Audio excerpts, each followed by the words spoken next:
5 Live Formula One.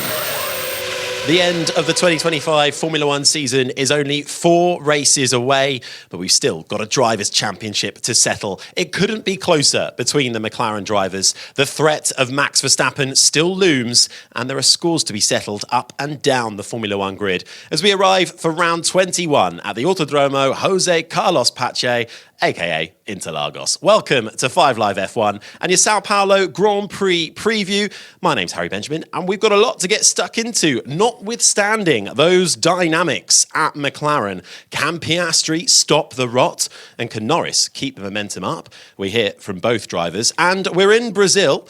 We'll hear from local boy, Sauber's Gabriel Bortoleto, who grew up just a stone's throw from the circuit. It's also a sprint weekend, so we'll look back at sprint quali, and my trusted pit crew for the next 55 minutes or so are Andrew Benson, our F1 correspondent, Jenny Gow, our F1 reporter, and Abby Pulling, our reigning F1 Academy champion. Welcome all. Are we all well? Everyone happy? Yes. Benson, was that a smile or a grimace? Both.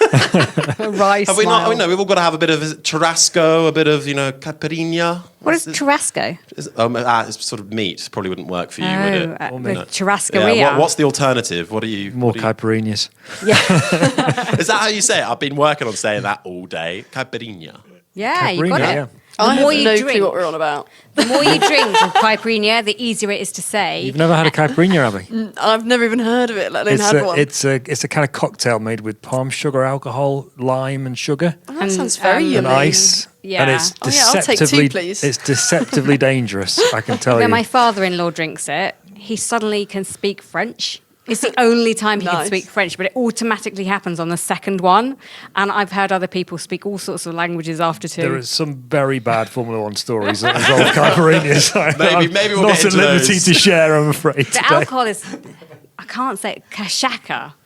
Okay. Oh, we're really getting into it now. I don't know. It's very strong. It's sugarcane alcohol, I think. Okay. Well, Abby, we'll get you 2, but we'll do it after the pod. No, Okay. before it'll be really fun. She can drink as she thinks. But look, I mean, Brazil, though, in general, I mean, so many love it. Jenny, you've been there so many times over the last few years. Have you got any standout memories on, off the track? What springs There have to been mind? so many on and off the track.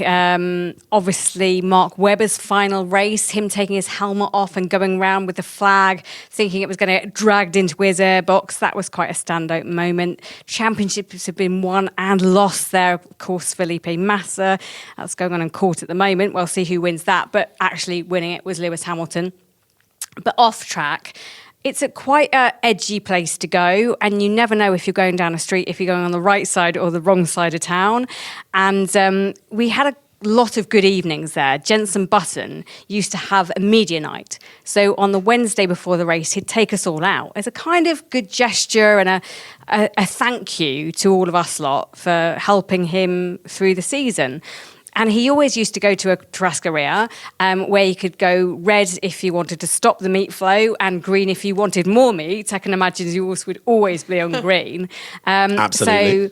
And they do a very good vegetarian spread as well. Lewis Hamilton has been there this weekend and enjoyed the vegan spread. So some of those nights were a bit off the charts. I can't really say exactly what happened, but they were always good fun. And it was always really nice to have that, like a thank you from him to us. I thought that was really exceptional. Unless I'm not on the invite list, does any driver do that anymore? Oh, did you not get the one where Max No. Verstappen invited you along?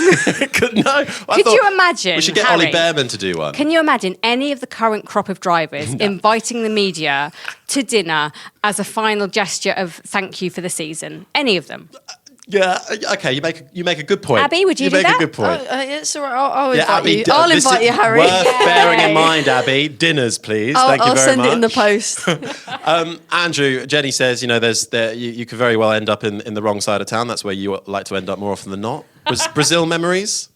So many Brazil memories, Harry. I mean, look, I mean, Ayrton Senna took a while to win there, but his famous victory in 1991 when he was in sixth gear in the final laps with a Williams closing in on him with the rain falling, and he just managed to hold it together. That was the one where the famous shot of him struggling to lift the trophy on the podium comes from.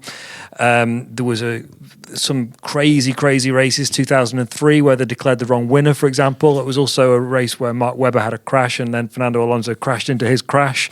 I mean, it's a racetrack where things happen, and it's a city where you, as Jenny says, you have to have your wits about you in Sao Paulo.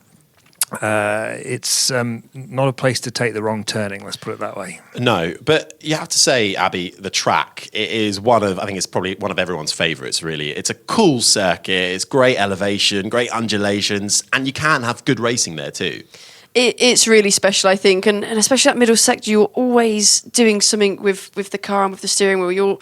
You never get a break, and especially with the mixed conditions as well it brings, the racing that brings, it's also exciting, and you're barely on the power fully throughout the lap. You're always on load, so it's really hard to kind of maximise that, and the traction and the tyres struggles a lot, and we've seen it as well in free practice already, that people are struggling with that rear tyre, having a few spins, and towards the end of the lap, Lewis Hamilton had that in free practice, and it's always so unexpected around the circuit. I don't think you can ever know who's going to be strong there and who's not, because there's always something that comes into play that throws everything and everyone off guard. Yeah, add the weather factor, and I mean, if you just go off last year alone, we're in for hopefully something special. Okay, we should probably get into it now. Last question though, from me to you guys on this. I want your favourite Brazilian driver ever, and you can't say Ayrton Senna. Who are we going for? Abby, hand up, you're first. What kind of a ridiculous rule set is that? Because otherwise everyone would just say Senna, wouldn't they? Well, yes. He's the greatest driver, maybe. Yeah, so of I ever. want. He's not allowed. You're not allowed to include him. Does Lewis Hamilton count? Oh, that's going to have He's to go a to the citizen. stewards. He is an honorary citizen, isn't he? Yeah, if we're playing That's like such that, a driver thing, isn't it? To find the grey area. Okay, I will allow it. Andrew? I'm raising an objection. Yeah. I'm Just sorry. play the game, No, Andrew. I'm refusing your silly game. Jenny, you love a silly game. I will go just for you. Yeah. Felipe Nasr. Oh, like that. I like a bit of Nazar. Yeah. Because he used to join us in FP1, FP2 commentary. We had Gabby Bortoletto on FP1 commentary Yeah, last but year. he didn't show off his naked belly in front of our producer, making her swoon. Not you, our producer. Not currently Paddy, but Chezzy, he almost had to take his top off at one point, and she was all of a doodah. It was great. Wow. Yeah, wasn't there for that one. My one, I'm going to say Senna, but the Bruno variety. So, that's my way of getting out that one. Just see Benson fuming in the corner. Right, okay, enough of that. Let's bring you up to speed with how the championship is looking. Lando Norris is our new championship leader after that lights the flag victory in Mexico, while his teammate Oscar Piastri could only manage fifth. So Norris leads the way on 357 points. Then a single point back is Piastri on 356. And mathematically, Max Verstappen still in the hunt on 322 points with just 4 races and 2 sprints remaining. But there's only one place to start, and it is these dueling McLarens. Andrew, has Lando stepped things up in the last few races, or has Piastri lost his nerve? I think a bit. I don't know about lost his nerve, but there's definitely been a bit of. I'm removing the lost the nerve thing, but there's definitely been a bit of both going on, sort of swaying in both directions. So if we cast our minds back to the Dutch Grand Prix, Oscar Piastri won that race. It was his 6th victory of the year. Norris retired with a fuel line failure. It was close between them, but he was second at the time. And Piastri ended that race with a 34-point championship lead. And at that point, it looked like he was just going to cruise to the championship because he'd been so consistent, so solid all season. From that moment on, it's like a switch has been flicked. First of all, Norris was quicker in Monza. and they didn't win. Verstappen won there, but Norris was ahead. Okay, there was a bit of shenanigans with the pit stops and all the rest of it. We don't need to get distracted by that right now. Then Baku, Piastri they both had a difficult weekend in Baku. McLaren were not at their strongest, but Piastri seemed to be like a different driver in the car. 3 crashes in one weekend and a jump start. Then in Austin and Mexico, he just lost his pace. He didn't know why, and he still doesn't really sound like he completely knows why, even if the team have a kind of explanation for it or think they do. So there's no question that in that period of races, even though Verstappen's been the dominant driver over that period generally, Norris has definitely asserted his authority over Piastri. And the consequence of that is he's made up 35 points and now has a 1-point lead. I'd say from a driver's perspective as well, on the outside looking in, it looks like behind the scenes there's been a change of approach from Lando. I think he's really self-critical and he's always the first person to say it's his fault and that he needs to be better. And it almost looks like he's being a bit more forgiving to himself, a bit more. He doesn't seem as stressed. He seems happier, actually. I mean, of course, when there's performance, you're always going to be fairly happy. But his attitude this second phase of the season is a stark difference to where we started. And I think I'm a firm believer that mentality goes a really long way, and it seems like he's in a really happy place right now. And yeah, I hope that continues and he keeps getting the best out of himself, because I always say when you're happy and in a great environment and enjoying yourself, enjoying driving the car, it's always when you get the best out of yourself. So seeing that from him and his demeanour after each session, it's looking, to me, very productive. I even wonder if it goes back to Canada, really, what we can trace it back to that. So just to take the season as a whole, Norris was the dominant driver at McLaren last year, and everyone went into this season thinking he was the championship favourite, especially when it became apparent that they had the fastest car and he won the first race. But the first part of the season, Piastri was definitely the superior McLaren driver, and Norris was talking about not being able to feel the front of the car in the way that he could last year. In Canada, McLaren introduced a tweak to the front suspension geometry, which only Norris used, which was intended to increase the feel. From that point, not immediately, but his trajectory has been positive and upward since that point in general. You know, if you talk about trend lines, and Piastri's trajectory has not been as positive since then. And Piastri didn't adopt that suspension part. He felt he didn't need it because he was not struggling to feel the car in the same way that Norris said he was. But I wonder now, is what we're seeing now a consequence of Norris's sort of building confidence in himself and the car, and that's kind of spiraled and become a virtuous circle and got him back into the position that he was effectively in last year? Well, Lando's win last time out was the biggest winning margin of the season, over 30 seconds. So how has he got the car into a place to pull off such a dominant victory? It's a combination of me trying to be a better driver and adapting better to whatever the car may give me on a weekend. And two, I push the team as much as I can possibly do, but sometimes something you might want, you might not get for 2 years. Sometimes something you might want, you might be able to kind of push it in that direction the next time out. So it's complicated. There is not an easy answer to results. I think it's a timely process. But yeah, I guess work hard on myself and work hard with my team to figure out how to be better. After Mexican race, Andrea Stella said that victory with a huge margin gives a lot of confidence for the team against Red Bull and Max Verstappen. How much confidence it brought to yourself as a person? It helps. It's always just it's nice to win. So it's of course it's always a good thing. I wouldn't say I was lacking confidence before. I felt good in Austin already and Singapore, things like that.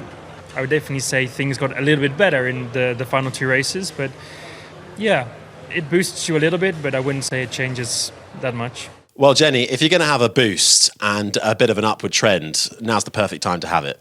Absolutely. But as Andrew pointed out before we heard from Lando, this is very much a work in progress. And if you go back to the start of the season, it started really strongly for Lando. And then it tailed off and he started to self-doubt himself, and he put himself into situations like Canada where he smashed into the back of Piastri that he didn't need to be in. and he didn't need to put that much pressure on himself. And when it got to the Dutch Grand Prix, and that gap was quite large between he and Piastri, he said to us afterwards, well, I can just relax now. It will be a miracle if he actually takes the championship. So you could see he was unloading the pressure at that point.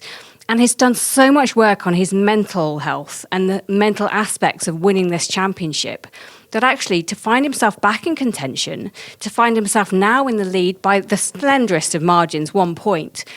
But he's done so much work to get to this stage. But I just wonder what you guys think.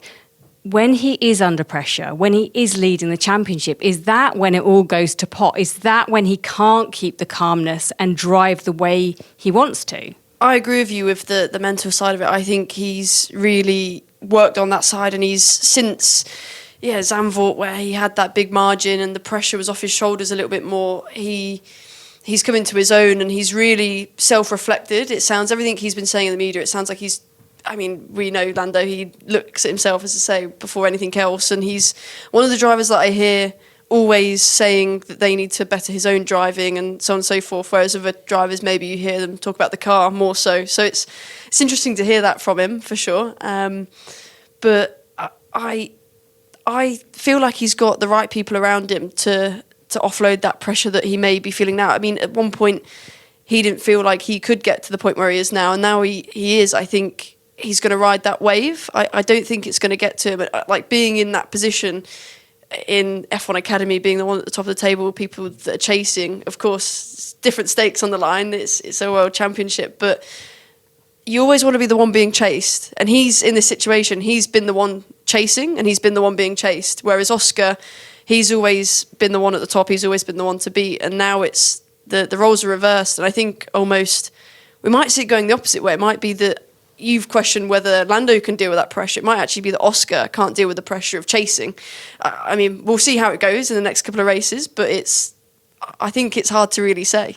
It's interesting though, isn't it? They're both going for what could be their first ever Formula One World Championship, but they're doing it with a team that are trying to instill this new way that they go racing in a Formula One team, trying to keep things as fair as possible and not have any driver, falling out or show any favouritism. Indeed, McLaren boss Zach Brown, he told Tom Clarkson on F1's Beyond the Grid podcast that he'd rather see the team lose the Formula One World Championship to Max Verstappen, akin to the 2007 championship when Hamilton and Alonso, as McLaren drivers, lost the title to Ferrari's Kimi Raikkonen here in Brazil at the final race of the season. That then compromise its principles, essentially, by favouring one of their McLaren drivers. I mean, Abby, if your boss said that to you, how would you feel? How would you respond? At the end of the day, as a driver, you want equal opportunity to your teammate. You're in the same machinery. You've got the same kind of experience within the team on each car. And you're at a level standpoint and you both have equal opportunity. I think that's the key thing for them too. And I personally really like the fact that they're giving each driver an equal opportunity, but I think they'd be very silly to do it at the jeopardy of either of them winning. I think they want one or the other to win, but they're running a really fine line of Max just going between the both of them and taking it for himself. And I think it would be quite embarrassing if that was to happen, as they've been so dominant all year. And it would also then be the most impressive championship that Max would win, because he's come back from such a margin, biggest margin in quite some time, and done an absolutely stellar job. I really want to see one of the McLarens on top, because I think they deserve it with the pace that they've had in the team. But I think they're making it quite hard for themselves at the same time. What Brown was saying there is nothing new. McLaren have been saying the same thing all year. Every time the drivers talked and every time they were questioned about this philosophy of fairness, Norris or Piastri have said the same. We each want our own opportunity to go for the championship. And Piastri, I actually asked Piastri when I did an interview with him in Monaco, isn't there a chance that Verstappen could come through the middle of you and win the championship? And he was like, well, yes, but we'd rather take that risk and have the battle fought between ourselves in this way than have some kind of intervention from the team. What we're looking at is a very different scenario from 2007, though. It couldn't be more different, and it's ironic that it's the same team. You know, what happened then was you had Fernando Alonso and Lewis Hamilton and a management team of Ron Dennis and Martin Whitmarsh who completely mishandled the situation, and it fell apart in the most cataclysmic way. We don't need to go into the full details of everything that happened that year, but I think there is a podcast on that. Yes, there is. An 8-part podcast, actually. It got so toxic that the team was almost collapsed completely, and I'm not exaggerating by that. It almost tore the team completely apart. And Alonso, who was on a 3-year contract, ended up leaving the team after just 1 year because it got so bad. Now, of course, Fernando Alonso worked with Andrea Stella for 5 years at Ferrari, from 2010 to 2014, and then they both joined McLaren at the same time in 2015 until Alonso left at the end of 2018. Andrea Stella is now the team principal of McLaren, and he talks about, in that podcast that you referenced, he talked about all the things he's learned in his past life. He was race engineer to Michael Schumacher and Kimi Räikkönen in that year in 2007, and then Alonso through those years I was talking about before taking on senior roles. All the learnings he's got from those times, he's now putting in place as team principal, but in the completely opposite way. Ferrari ran their team with a number one driver, with Schumacher, for example, and then Alonso.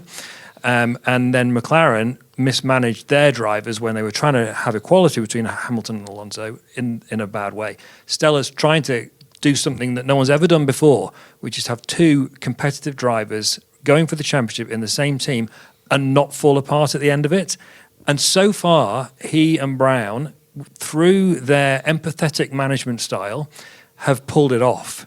And if they can get to the end of the year still having done that, it will be, just in itself, never mind the Constructors' Championship, which they won 6 races before, it will be one of the most remarkable achievements in Formula One history. I don't think they could really have a better person at kind of the front of the team managing that as well, because he's got the most experience in that sense. And I think Stella is the one managing all of this, as you say, and making sure that there's no love loss at the end of the day between the two. And I think that's really important. I think we've seen how it's gone obviously in the past with McLaren themselves, but also even, with Mercedes, with Rosberg and Hamilton, how it can get quite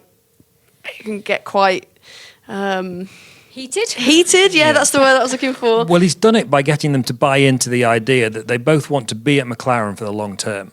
So McLaren have become the top team in Formula One. They've done it. They've now got 2 top drivers, which both drivers think is one of the reasons why they've become one of the top team, because they're driving each other along, as opposed to the way Red Bull run their team, for example.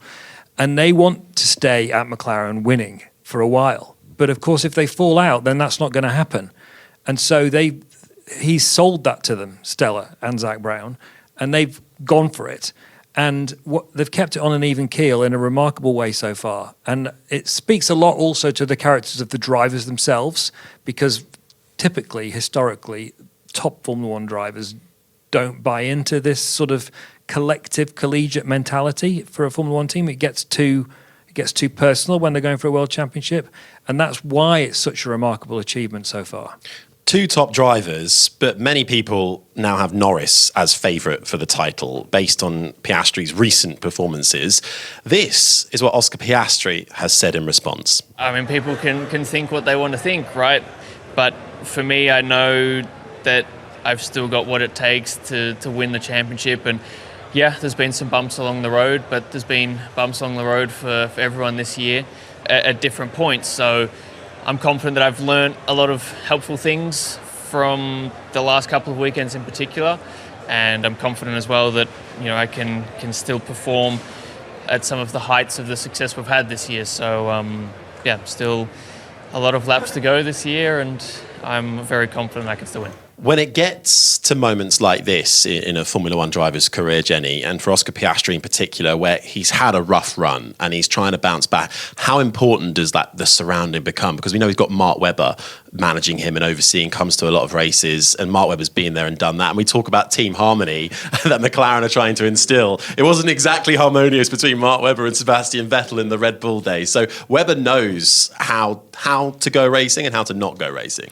And it has been suggested to me that because Mark Webber never got to be a world champion and lost out and had to almost cede to Sebastian Vettel, that he doesn't have the final piece of the jigsaw puzzle. Like, he doesn't have that knowledge. But I don't believe that to be the case. Andrew Benson is furiously signalling. No, I just think it's really interesting that it is Webber who's the manager of Piastri, because it's also different what's happening at McLaren this year from the way Red Bull handled Vettel and Webber. Christian Horner used to say publicly that they were treated equally. That was a lie. They were not treated equally. And we saw it in 2010 at Silverstone, where there was a really controversial incident where they had a new front wing, but there were only two of them.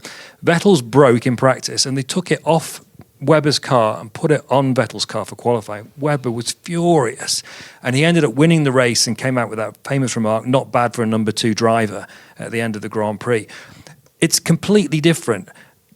No transparency in the way they were dealing with things. Saying one thing publicly, acting a different way privately. Completely different from McLaren.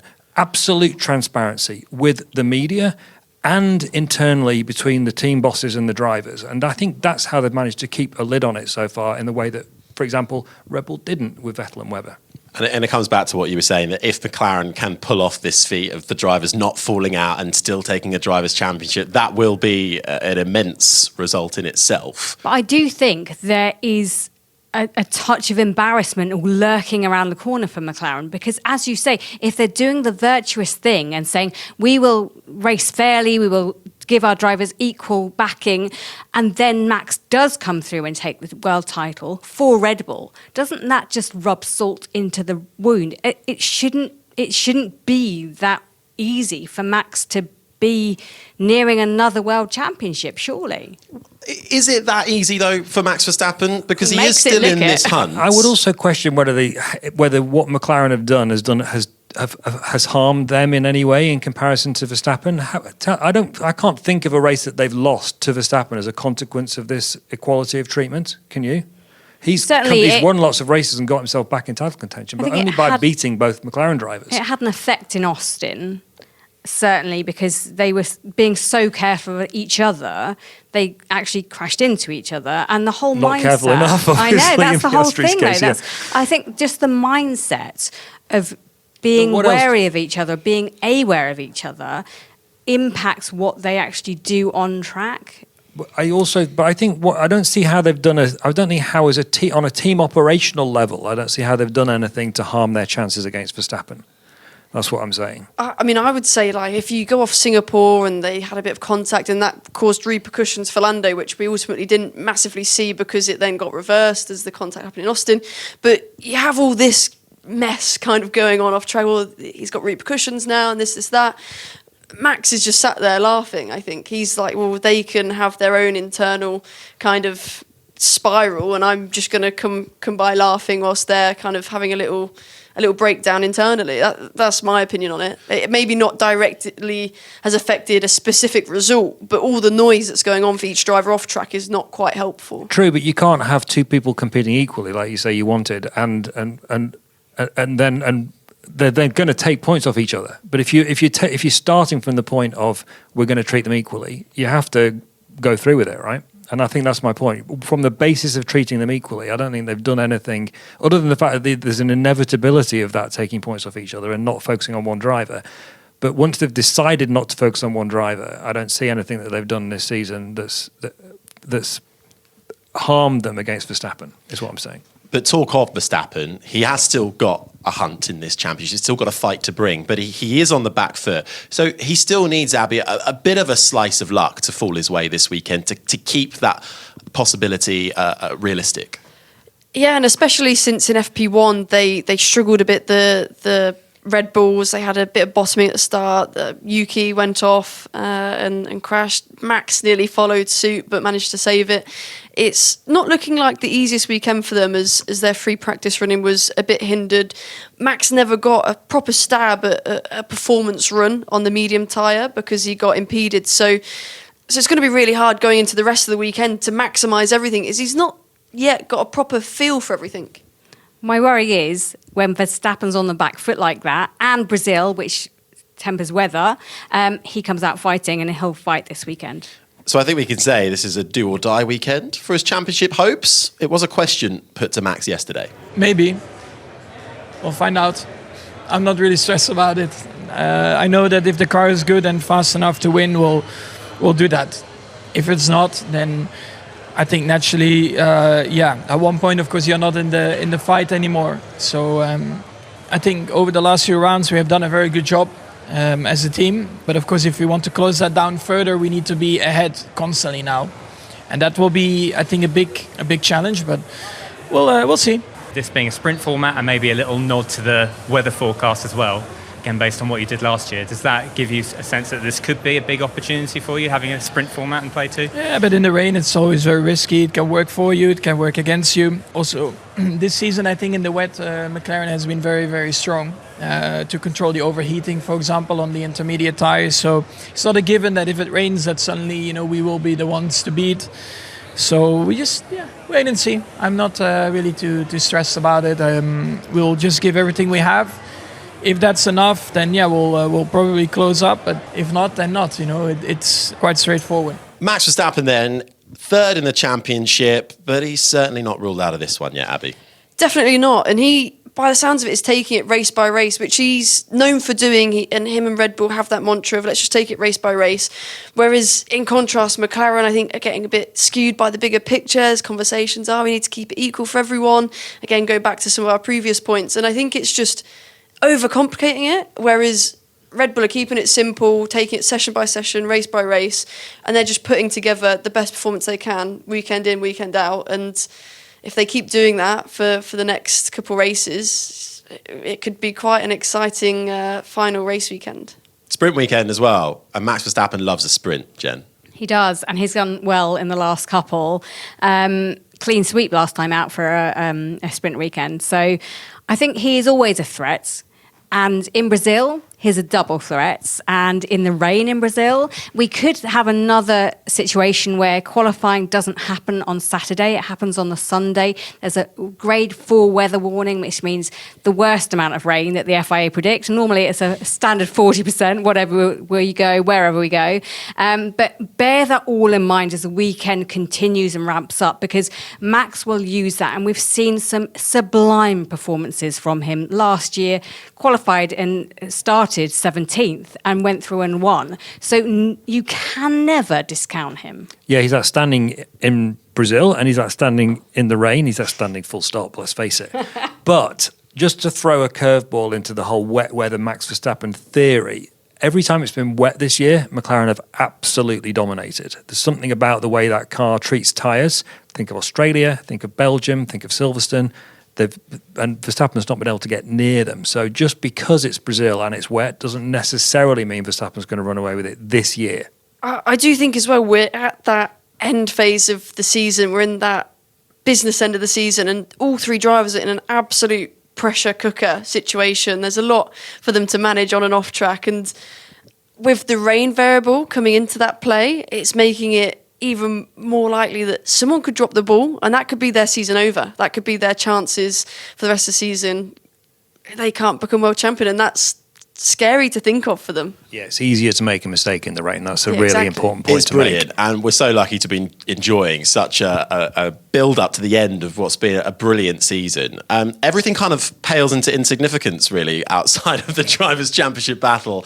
I would like to stick a hand up and talk about the battle for second place in the Constructors. No one cares, Harry.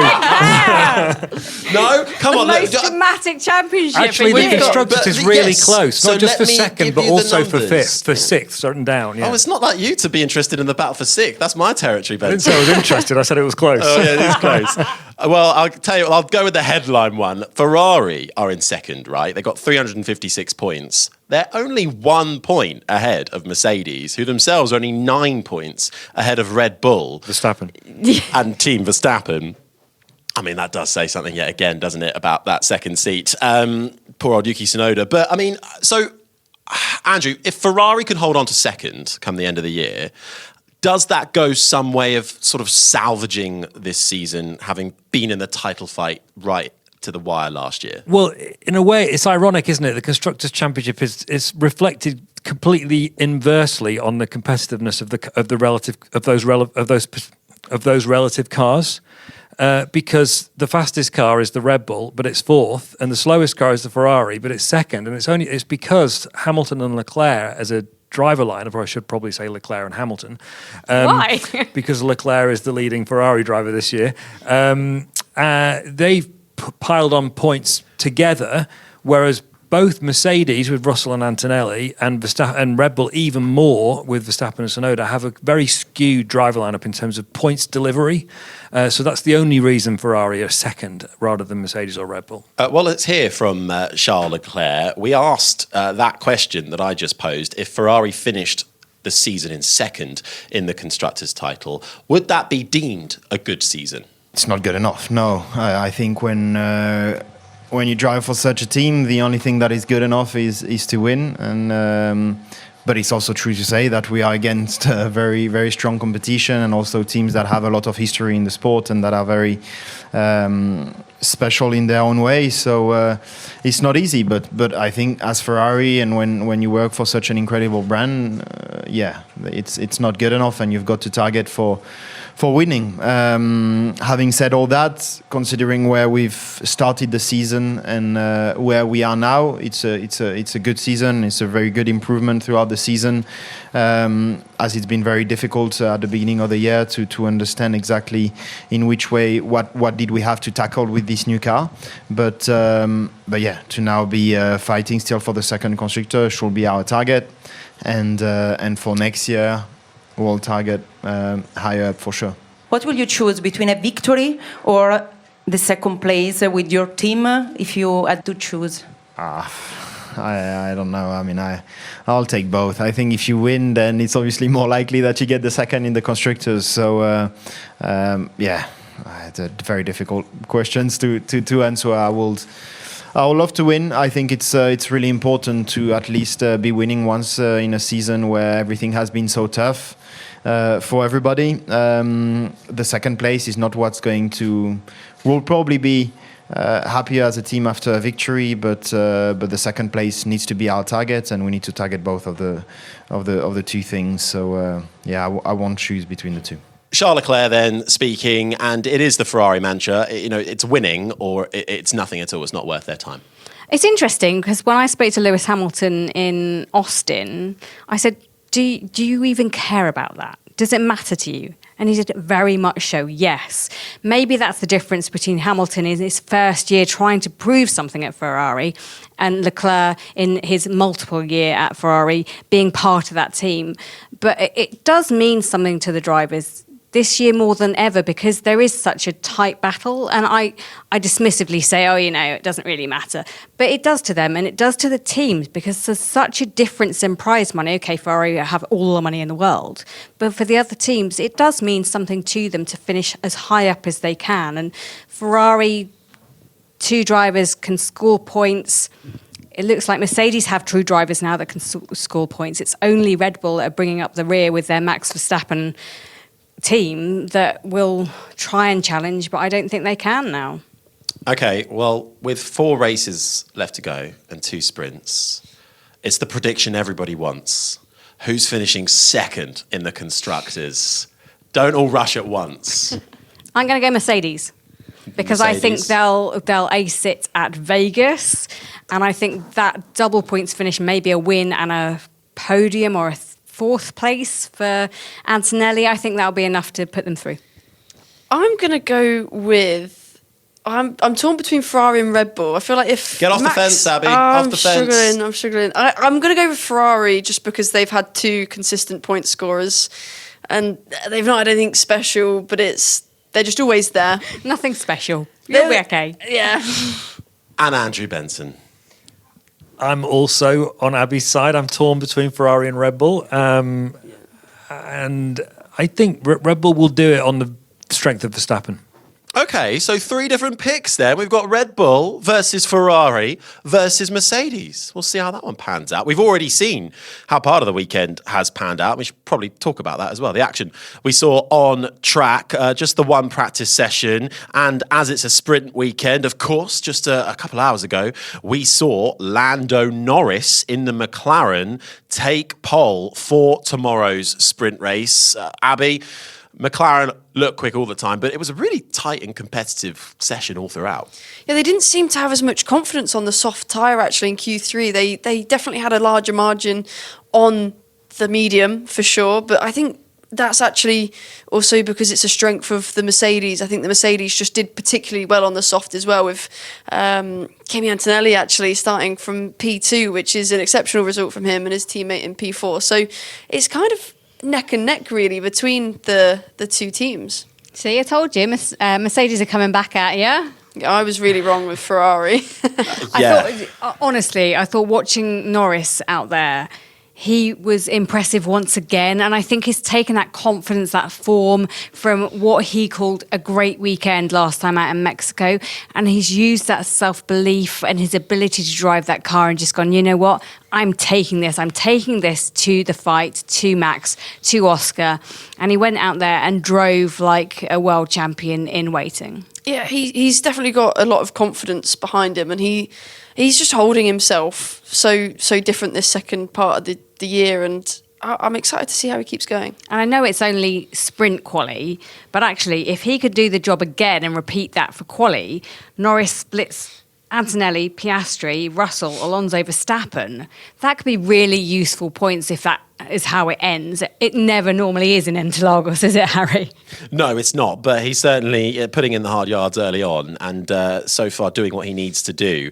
It was an interesting session, though, throughout, Abby, and I wonder if you might be able to explain a little bit, because the times got slower throughout that session, particularly in SQ2, and that cost the likes, Lewis Hamilton got knocked out just on the fringes in 11th, and normally we see the track ramp up, but it went the opposite way.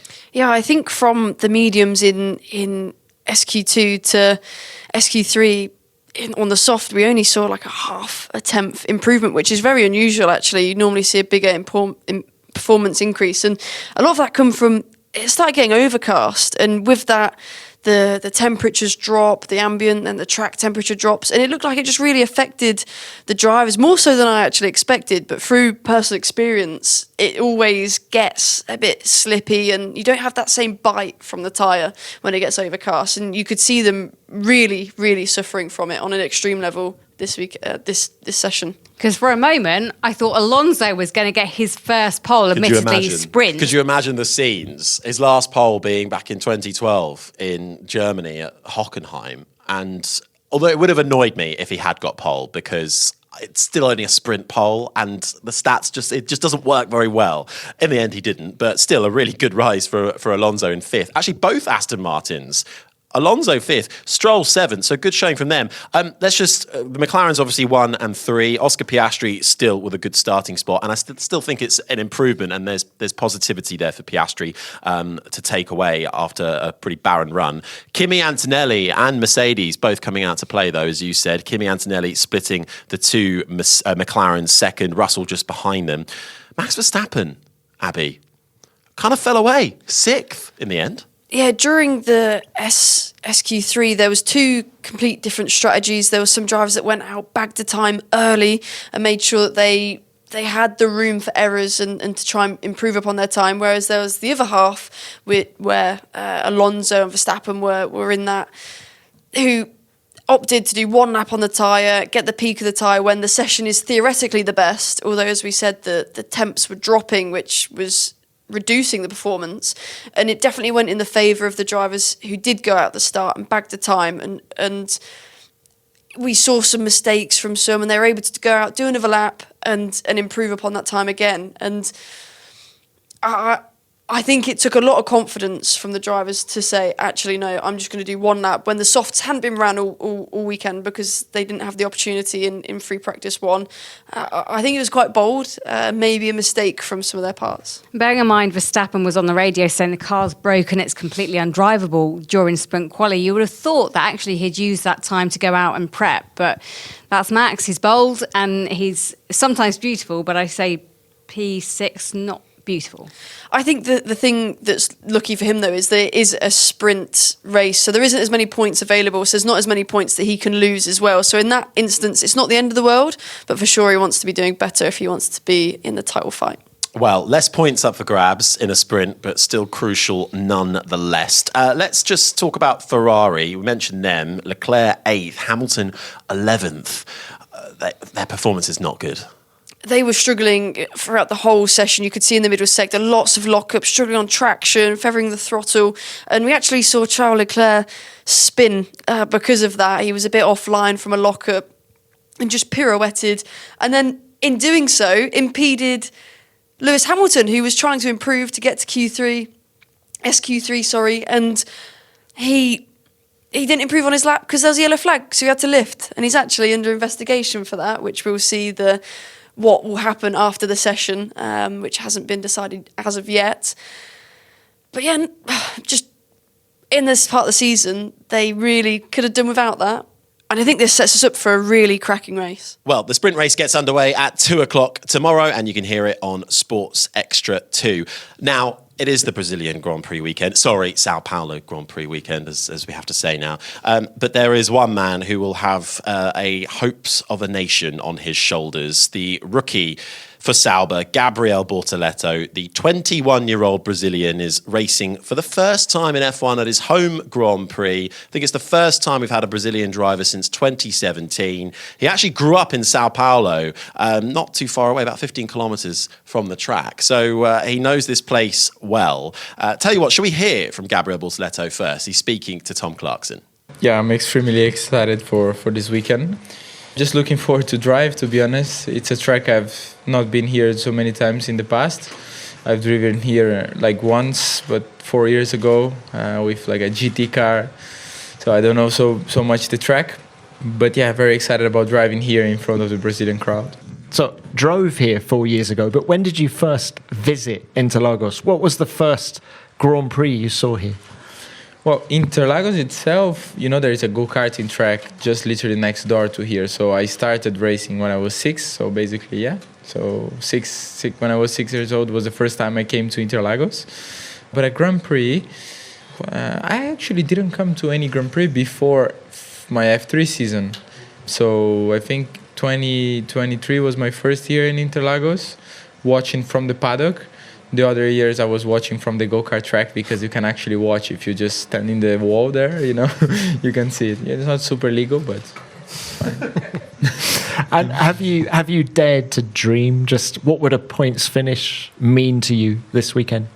It would be great. I mean, for the team, for me, for the Brazilian fans, I imagine would be very, very good. So hopefully we can score points. Well, how hopeful can you be? I mean, you got that brilliant 10th place last time out in Mexico from P16 on the grid. Do you think you'll have the performance to challenge again? I think so, yeah. I think, it's a sprint weekend. It's not going to be easy. But I think if we do a good job and put the car in a good window straight away from FP1, we can be competitive. Now, your team principal, Jonathan Wheatley, has been singing your praises recently, talking about, among other things, your maturity in year one. In what areas do you feel, Gabby, that you've improved as a racing driver this year? My maturity.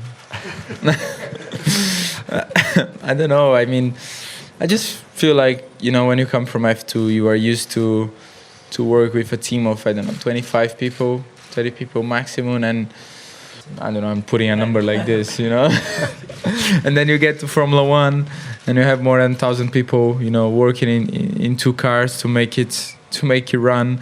It's literally a huge difference. And I think this year I've been able to adapt, just to get used to it, go to the factory and meet a lot of them and try to put everyone together and make it as we've won, But it's not easy, but this is for me one of the biggest challenges, is to work with such a big team. And as a rookie, sometimes it's not the easiest thing. Abby, Gabriel Bortoleto stole a point last time out in Mexico, which was quietly impressive, really. It was only 1 point, but it's so crucial for a team, in that fight for sixth in the Constructors. And I think that kind of describes his season really nicely, quietly impressive.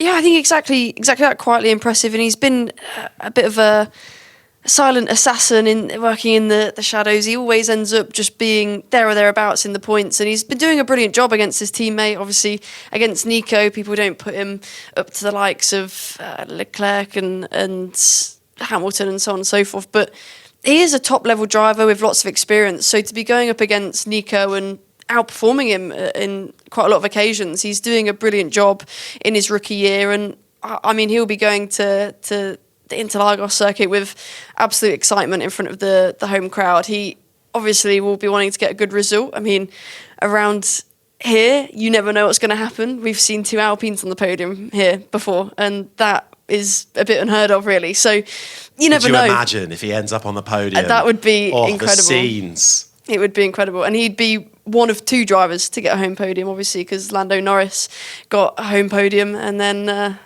maybe if the gods allow it. Well, he's never driven here. Neither has Ajik Hadjar, nor has Kimi Antonelli. These are the 3 drivers that haven't driven F1 around this track. And I think it's going to be a real test for them, especially if it rains. And we've seen all sorts of drivers get into terrible messes. Franco Colapinto last year in the Williams, driving around Brazil and Interlagos, I don't think he even made the start, did he? It was a brutal weekend for him. But points-wise, 9th is Sauber on 60, and 8th is Haas on 62 points. The battle is so close. And with Behrman in the form of his life after Mexico, and Bortoletto doing a really good and solid job in that seat, I think both of them have reason to impress and reasons to be impressive. I mean, that entire battle for 6th in the Constructors is just covered by 12 points alone. We love to talk about it. So every point matters when it comes to Sauber, or whoever it is, Behrman and those teams down there. But for certainly Bortoletto, he's got a good framework around him as well, with Fernando Alonso managing him off track. And of course, there'll be an Audi Works driver next season when that team forms into that. Talk of Brazil, and we're actually running out of time. I think it's worth bringing this up. The last Brazilian to race in Sao Paulo was Felipe Massa. Now, Felipe Massa has been in the news recently as he's taking legal action over an alleged conspiracy that he says denied him the 2008 title, which was won by Lewis Hamilton for McLaren. Andrew, as our BBC F1 correspondent, I wonder if you can give us a few more specifics about what's going on here. Well, it's been in the High Court in London this week, and essentially Massa's arguing that the Formula One bosses at the time, Max Mosley, the FIA president, and Bernie Ecclestone, the F1 boss, knew about the fixing of the Singapore Grand Prix in 2008 by Renault before the end of 2008. In other words, at a time when they could have done something about the results of the race. And he says that because he had a bit of a disastrous race, he was leading that Grand Prix. I don't know whether people remember, but Nelson Piquet Jr. was a Renault driver. He agreed with the team to crash deliberately to aid his teammate Fernando Alonso's chances in the race. And Alonso ended up winning the race as a consequence of that. But when the safety car came out for Piquet's crash, everyone pitted, Massa among them, and Ferrari catastrophically messed up their pit stop. He ended up driving out of the pits with the fuel hose still attached, and he ended up finishing out of the points. His argument is that had Renault not fixed the race, they could have annulled the results of the race or something like that, and therefore he would have been world champion because he lost the championship that year to Lewis Hamilton, who took it by 1 point at the final race of the season. Now, of course, there's been a lot of debate at the High Court about the rights and wrongs of that situation. The opposing argument, of course, is that it was nothing to do with the Renault fixing of the situation. It was Ferrari's mistakes and Massa's mistakes that cost them the championship. Of course, everybody else in the race also pitted under that safety car and didn't drive out of the pits with the fuel hose attached like Ferrari did. So that's gone backwards and forwards, and it's a preliminary hearing to decide whether the case should go forward in its entirety. And the judge has retired and will come back with a verdict on that, which we will hear in due course. I mean, this could be a massive case, Andrew. What happens if it does go forward and it goes Massa's way? Could he be instated as the 2008 Formula One world champion? No. So if it goes to a proper case in the High Court, if the judge allows that to happen, then it's about damages. And Massa's claiming 60-something million pounds of damages of lost earnings that he could have got if he had become 2008 world champion. But it's not going to change the results of the 2008 season. Thank you very much, Andrew. That'll be really interesting to hear whether that goes forward any more. But we'll park that one for the moment and look ahead to the racing action on Sunday. 71 laps around Interlagos. A threat of weather in the air. There's always a threat of weather. There is, but you have to. Exactly, there's a threat of weather in the air. So what's going to happen in the race, Jen? I'm expecting Sunday to be dry, which will be annoying. Boring. I know. But I think it'll be a great race. I think there'll be lots of action.